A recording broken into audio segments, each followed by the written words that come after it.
Indray andro nisy dokotera niresaka tamiko hoe Jack, raha ohatra ka hoy izy ianao hoe maty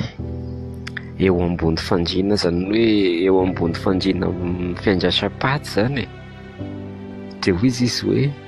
de mitsangana manodidina anao eo izy, niangatra ny nofinofinao hatramin'izay hoe ny tanjona tianao atao,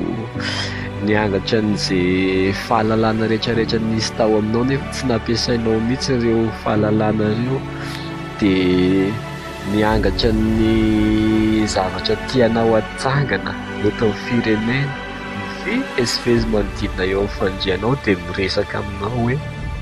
tonga eto aminao zahay, tsisy afa-tsy anao ihany no mba mahavelona anay, kanefa de zaho anay de tsy maintsy hiara-faty aminao mandrakizay. De hoe tsy hitako marina hoe ahoana ny avaly, tsotra le tian'ny dokotera ho tenenina de hoe aroroto ny fiainana, raha misy nofinofinao na misy tanjonanao any to de tratraro azandrasina, satria itsika de miaina indray mandeha ihany eto an-tany,